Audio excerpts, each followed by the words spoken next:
तो प्यारे दोस्तों, आज है 8 जनवरी 2025 दिन बुधवार और अब मध्य प्रदेश की शासकीय खबरें विस्तार से।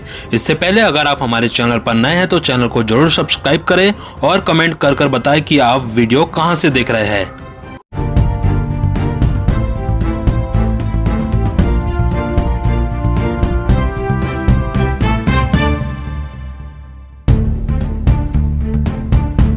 मध्य प्रदेश के कर्मचारी बताए अपनी प्रॉपर्टी, जारी हुआ फरमान वरना होगी कार्यवाही। परिवहन विभाग के पूर्व आरक्षक मामले में सरकार की खूब किरकिरी हुई है। अब राज्य सरकार ने सभी कर्मचारी अधिकारियों को समय सीमा में संपत्ति का ब्यौरा सौंपने का आदेश जारी कर दिया है। कर्मचारियों को 31 जनवरी तक अपनी संपत्ति का ब्यौरा सरकार को सौंपना होगा। सामान्य प्रशासन विभाग ने आदेश जारी कर अचल संपत्ति का ब्यौरा पेश करने की डेडलाइन तय कर दी है। समय सीमा में संपत्ति की जानकारी न देने वाले कर्मचारियों अधिकारियों पर कार्यवाही की जाएगी।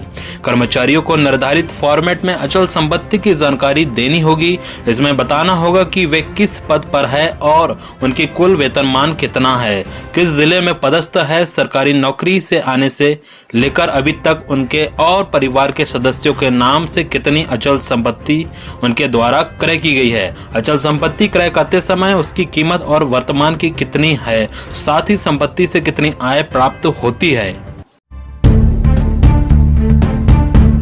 मध्य प्रदेश में मार्च से हटेगा तबादलों से प्रतिबंध। प्रदेश में तबादलों पर 2 वर्ष से लगा प्रतिबंध अब मार्च में ही हटेगा। हालांकि कलेक्टर, कमिश्नर सहित अन्य अधिकारियों के तबादले जनवरी में होंगे। 6 जनवरी को मतदाता सूची का अंतिम प्रकाशन होने के बाद कलेक्टर, संयुक्त कलेक्टर, एसडीएम, तहसीलदार सहित 65,000 कर्मचारियों के तबादलों पर लगा प्रतिबंध हट जाएगा। प्रदेश में वर्ष 2023 के विधानसभा चुनाव को देखते हुए सरकार ने तबादला नीति घोषित नहीं की थी। तब से तबादले केवल मुख्यमंत्री समन्वय के माध्यम से ही हो रहे हैं। चुनाव के बाद से लगातार मंत्री और जनप्रतिनिधि तबादला नीति जारी करने की मांग भी कर रहे हैं। मुख्यमंत्री ने औपचारिक कैबिनेट में मंत्रियों को आश्वस्त भी किया है कि तबादले पर से प्रतिबंध जल्द ही हटाया जाएगा। सूत्रों का कहना है कि मार्च से प्रतिबंध हटाया जा सकता है। इसमें भी सीमित संख्या में ही तबादले करने के अधिकार मंत्रियों को दिए जाएंगे। प्रभार के जिले में पूरा अधिकार प्रभारी मंत्री का रहेगा। उधर सरकार जनवरी में मैदानी स्तर पर जमावट करेगी। इसमें उन अधिकारियों को प्राथमिकता के आधार पर जिलों में पदस्थ किया जाएगा जिन्हें 2 वर्ष तक काम करने का मौका दिया जा सके। इसके लिए मुख्यमंत्री जन कल्याण अभियान में प्रदर्शन के साथ जनप्रतिनिधियों को समन्वय को भी आधार बनाया जाएगा। मध्य प्रदेश में कर्मचारियों के साथ बड़ी धोखाधड़ी, नियमानुसार वेतन पुनरीक्षण नहीं कर रही सरकार। मध्य प्रदेश में सरकारी अमले में असंतोष तेजी से बढ़ रहा है। कई मुद्दों पर कर्मचारी मुखर हो रहे हैं। वर्तमान क्रमोन्नति और एरियर का लाभ नहीं दिए जाने से कर्मचारी अधिकारी खुलकर नाराजगी जता रहे हैं। सरकारी अमले का गुस्सा देख कई जिले में कलेक्टर ने एरियर आदि की राशि में विलंब करने पर संबंधित अधिकारियों कर्मचारियों पर कड़ी कार्रवाई भी की है। समुचित वेतन और एरियर आदि को लेकर प्रदेश के आउटसोर्स और अस्थायी कर्मचारियों ने तो बाकायदा आंदोलन छेड़ दिया है। इस बीच वेतन पुनरीक्षण पर बड़ा अपडेट सामने आया है। मध्य प्रदेश सरकार यह काम नियमानुसार नहीं कर रही है। आउटसोर्स अस्थायी कर्मचारी संयुक्त मोर्चा ने राज्य सरकार पर यह आरोप लगाया है। पुनरीक्षित न्यूनतम वेतन देने और नौकरी में सुरक्षा की मांग को लेकर आउटसोर्स एवं अस्थायी कर्मचारियों ने सोमवार को छिंदवाड़ा से आंदोलन शुरू कर दिया है। मुख्यमंत्री और श्रम मंत्री के नाम ज्ञापन सौंपने कर्मचारियों ने कलेक्ट्रेट तक रैली निकाली। सभी कर्मचारियों ने सड़क पर ही बैठकर अपनी मांगों के समर्थन में जोरदार नारेबाजी की। अप्रैल से विभागाध्यक्ष कार्यालयों में ई ऑफिस लागू करने की तैयारी, ई कैबिनेट भी होगी।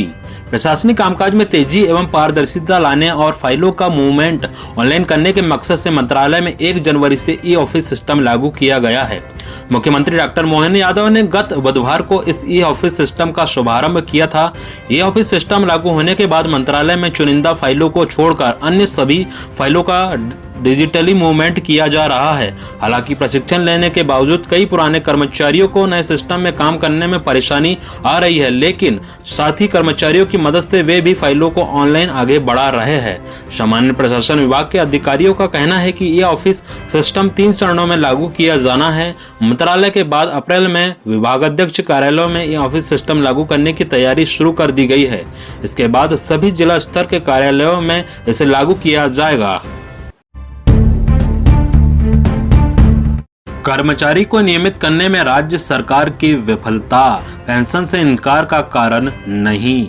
सुप्रीम कोर्ट ने कहा कि श्रम न्यायालय के आदेश के बावजूद किसी कर्मचारी को स्थायी दर्जा देने में राज्य सरकार की विफलता या चूक के कारण उसे पेंशन लाभ से वंचित नहीं किया जा सकता। राज्य अपनी गलती का फायदा उठाने का कोई औचित्य या उचित कारण नहीं दे सकता।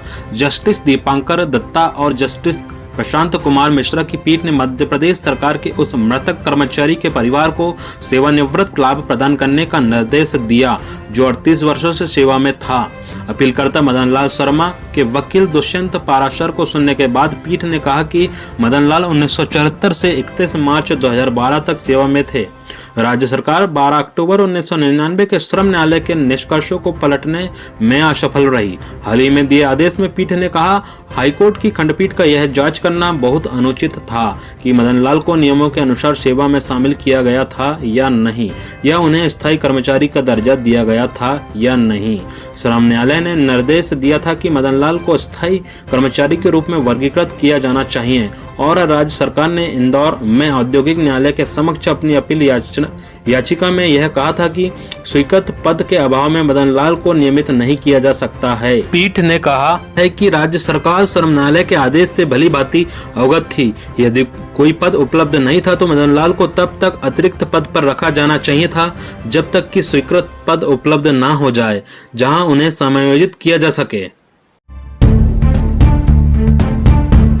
पेंशनर अवकाश नकदीकरण के लिए भटक रहे, क्रमोन्नति एरियर के लिए शिक्षक परेशान। शिक्षा विभाग में लगे समस्या निवारण शिविर में 5 दिन के दौरान 860 शिकायतें मिली। इनमें से 61% अकेले गुना ब्लॉक से संबंधित रही। प्राप्त आवेदनों में 90% क्रमोन्नति, डीए के एरियर और वेतन निर्धारण से संबंधित है। बीते 1 साल से शिक्षा विभाग में इन 3 मुद्दों को लेकर सैकड़ों आवेदन दिए जा चुके हैं। शिक्षक संगठनों ने कम से कम आधा दर्जन बार अलग अलग अधिकारियों को ज्ञापन दिए। पेंशनरों की सबसे बड़ी समस्या अर्जित अवकाश नकदीकरण की है, जिसके लिए वे सालों से ऑफिस के चक्कर लगा रहे हैं। इन समस्याओं के लिए विभाग के 2 स्तरों पर भारी लापरवाही सामने आ रही है। इनमें एक तो संकुल केंद्र है जहां से हर प्रक्रिया की शुरुआत होती है, दूसरा बीईओ कार्यालय है जहां से आर्थिक मुद्दे तय होते हैं। डीईओ ऑफिस को सुस्ती बरतने वाले बीईओ और अधीनस्थ क्लर्कों पर सख्त कार्रवाई करना चाहिए जो इनकी ओर से नहीं हो रही है।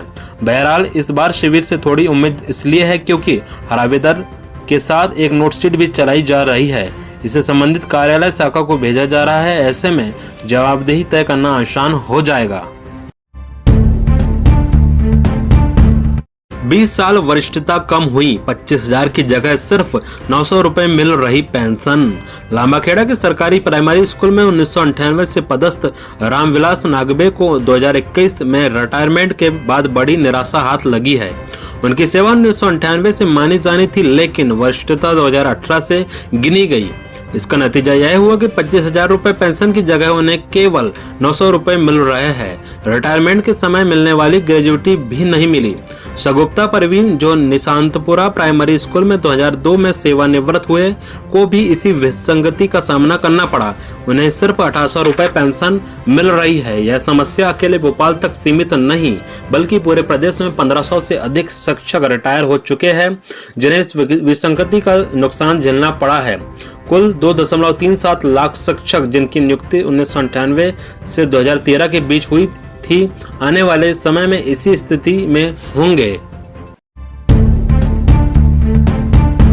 मऊगंज बीईओ ऑफिस के बाबू ने एरियर के बदले में मांगी 6.2 लाख रुपए रिश्वत। मऊगंज में रीवा लोकायुक्त टीम ने बीईओ कार्यालय मऊगंज के प्रभारी अकाउंटेंट राजाराम गुप्ता को 6.2 लाख रुपए रिश्वत मांगने के मामले में रंगे हाथ पकड़ा। आरोपी ने सेवानिवृत्त शिक्षक के एरियर और अर्जित अवकाश भुगतान के एवज में रिश्वत मांगी थी। कार्रवाई के बाद आरोपी को जमानत पर रिहा किया गया।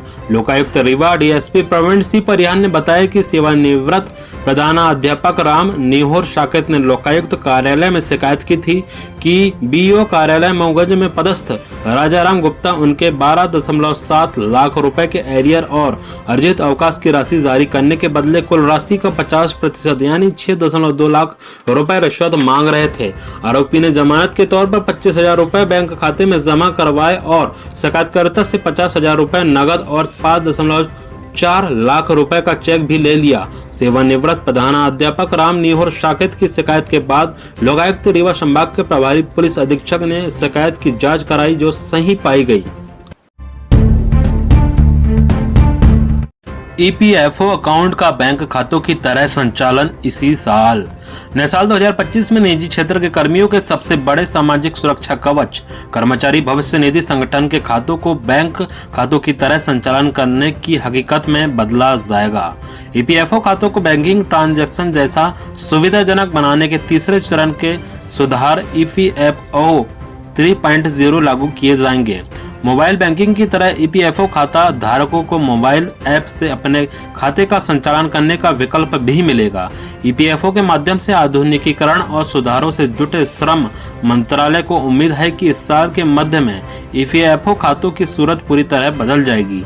ईपीएफओ खातों से जुड़ी तमाम समस्याओं, शिकायतों और चुनौतियों का समाधान निकालने के लिए ईपीएफओ 2.0 सुधारों को लागू किया जा रहा है।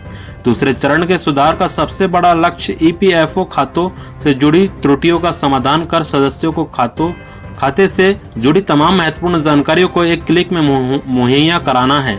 उच्च पदस्थ सूत्रों ने बताया कि दूसरे चरण के सुधारों को तेजी से कार्यान्वित किया जा रहा है और फरवरी तक इसे पूरा करने का लक्ष्य है। केंद्राध्यक्ष और सहायक केंद्राध्यक्ष की नियुक्ति 10 जनवरी तक करना होगा। माध्यमिक शिक्षा मंडल की हाई स्कूल और हायर सेकेंडरी की सत्र 2024-25 की बोर्ड परीक्षा 25 फरवरी से शुरू हो रही है। जिला शिक्षा अधिकारियों ने परीक्षा केंद्रों का निर्धारण कर लिया है। स्कूल शिक्षा विभाग ने केंद्राध्यक्ष और सहायक केंद्राध्यक्ष की नियुक्ति रैंडम पद्धति से 10 जनवरी तक करने के निर्देश कलेक्टरों को जारी कर दिए हैं। इसके बाद जिला शिक्षा अधिकारियों को पोर्टल पर चयनित केंद्राध्यक्ष और सहायक केंद्राध्यक्ष की जानकारी 12 जनवरी तक अपलोड करना होगा। शिक्षा विभाग ने कहा कि परीक्षा केंद्र पर नियुक्त केंद्राध्यक्ष, सहायक केंद्राध्यक्ष उस संस्था के नहीं हो और न उस सेंटर पर उसी संस्था के छात्र परीक्षा दे रहे हो। साथ ही रैंडम पद्धति से नियुक्त केंद्राध्यक्ष व सहायक केंद्राध्यक्ष को समुचित कारण से रिजर्व सूची से ही कलेक्टर के अनुमोदन पर परिवर्तित किया जा सकेगा। Semi government employ federation MP ने पीएम को भेजा ज्ञापन। Semi government employ federation MP ने प्रमुख सचिव खाद्य नागरिक आपूर्ति एवं उपभोक्ता संरक्षण विभाग को ज्ञापन सौंपा है, जिसमें मध्य प्रदेश वेयर हाउसिंग एवं लॉजिस्टिक कॉर्पोरेशन की अलोट और खिलचीपुर शाखा के प्रबंधकों के खिलाफ पुलिस कार्यवाही नहीं करने की मांग की है। फेडरेशन के अध्यक्ष अनिल वाजपेयी का आरोप है कि निजी गोदामों में भंडारित खाद्यान्न के गबन मामले में गोदाम संचालकों की भूमिका संदिग्ध है।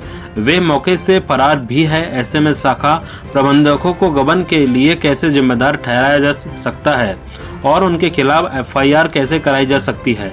उन्होंने कहा कि निजी गोदाम संचालक रसूखदार है, उन्हें राजनीतिक संरक्षण प्राप्त है। ये संचालक ही खाद्यान्न के गबन के लिए जिम्मेदार है और उनके खिलाफ भी एफआईआर कराई जाना चाहिए। वहीं आलोक शाखा के प्रबंधक द्वारा की गई आत्महत्या के मामले में निजी गोदाम संचालक के खिलाफ ही केस दर्ज कराया जाए। तो प्यारे दोस्तों, इस प्रकार की सभी महत्वपूर्ण जानकारी थी। दोस्तों, जानकारी अच्छी लगी हो तो वीडियो को जरूर लाइक कीजिए और अगर आप हमारे चैनल पर नए हैं दोस्तों तो चैनल को जरूर सब्सक्राइब करें, ताकि मध्य प्रदेश के सभी शासकीय कर्मचारियों, पेंशनर्स, संविदा, आउटसोर्स, दैनिक वेतनभोगी सभी कर्मचारियों के बारे में महत्वपूर्ण जानकारी आपको सबसे पहले मिल सके। और दोस्तों, इस वीडियो पर कमेंट कर बताएं कि आपको वीडियो कैसा लगा और आप किस विभाग में कार्यरत है दोस्तों, और आप कहां से वीडियो देख रहे हैं। धन्यवाद।